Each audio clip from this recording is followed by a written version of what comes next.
I thought I'd talk about the upgrades and modifications that I've managed to do in my first year of ownership. I've done a lot of repairs as well that I've put into a different video, but modifications, some of the good ones that I've done. The first one that I really liked was to change the interior bulbs, the courtesy light bulbs and the bulbs in the boot, the ones in the footwell. I've changed them all to a bright white LED light. This has a couple of benefits. One, it does light the cabin an awful lot better. But the other main benefit is it uses less power and also produces a lot less heat. I did notice there was evidence in all of the bulb holders that there was some heat issues, which I believe is quite common. A lot of other people have found the same thing, because obviously the bulbs, when they're on for a long while, the incandescent bulbs, they produce an awful lot of heat. And although it's not a fire risk, but it's something that's not really desirable. I've done quite a bit of sound deadening as well in the vehicle, which has improved a lot of things. It's improved the exhaust boom that I had when I changed the exhaust originally. One of the soundproofing areas that I did was underneath the carpet throughout the car. While I did that, I had to tidy up some rust that I'd found, just to slow that down. I'm sure eventually I'll need to get some sections welded under there, but it wasn't too bad, so hopefully I've slowed it up. Another good upgrade was I've added cup holders to the centre armrest. These aren't Jaguar original fit units. They are an aftermarket unit that's done by someone that I've got a contact with on Instagram. He does a lot of interior modification parts for Jaguars, and he basically cuts holes and inserts some cup holders into the original armrest, which work and look really good. There's quite a number of badges that you can choose that he'll put in the bottom if you want to.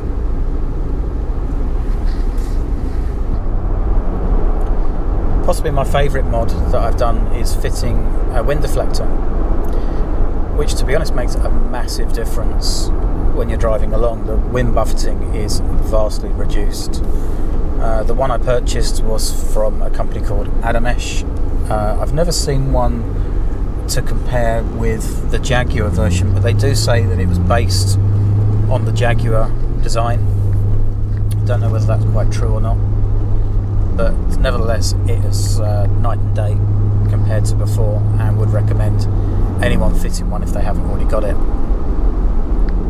On the outside of the car, I've changed the side repeater indicators to a clear lens, which just changes the appearance of the car slightly, and just removed the orange ones that they had fitted before. The front and rear reflectors that go on the side of the bumpers, in the UK they're reflectors. I believe other parts of the world there is actually lights behind them, but I've changed those, removed the orange ones and put some what I would describe as clear ones on, so that improves the look as well. The centre caps on all of the wheels, I've changed those as well. The old ones were getting very faded and really looked terrible, so that improved the appearance of the wheels an awful lot. I've also added a couple of V8 badges just above the indicator repeater lights. That's personal choice. Most people don't do that, but I quite like the look of them, so I did that as well. Another one on the outside was the rear number plate holder.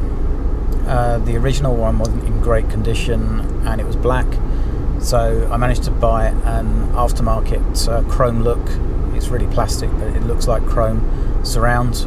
I also changed the number plates at the same time, because both of those had the some advertising on from the company that I bought the car from, and I personally don't like advertising in that way. I like to choose any badges that I would put onto my vehicle, and and advertise something if I want to. Perhaps the most fun modification that I've done this year is playing around with the exhaust and changing the exhaust.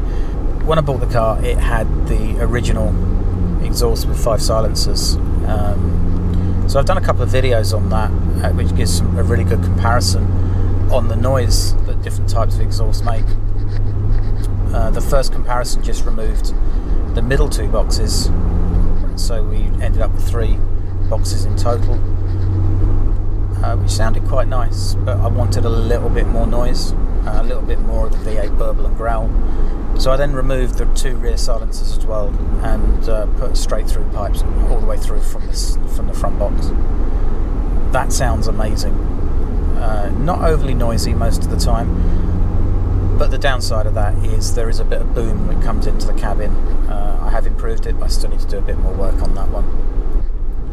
But that is a mod that I wanted to do, and I'm very, very pleased with it. So the most recent thing that I've done is I changed the gearbox oil and the filter. This is something that is supposed to be sealed for life, according to Jaguar, but it is recommended that you change the gearbox oil at around about 70,000 miles, and then again at intervals of 30,000 miles. You can never change all of the fluid. I think it holds between 11 and 13 litres, but you change around about 8 litres of the fluid while you do it. I didn't realise that mine needed doing, to be honest, but the change to the gearbox is incredible. It was quite a smooth gearbox before, but now it's just ultra silky smooth. And also I did have a whooping sound when I would change gear sometimes, or when the gearbox changed gear, when I was under moderate to hard acceleration, but that whooping noise is also gone. So that's something I'd recommend that anyone would consider. It obviously increases the life of the gearbox, but the benefits of having it done is immense. It's not something that takes particularly long. It was a bit of a chore at home, working underneath the car, but if you take it to someone, to a specialist or even to a local garage to do it, I'm sure it wouldn't be too costly to do it.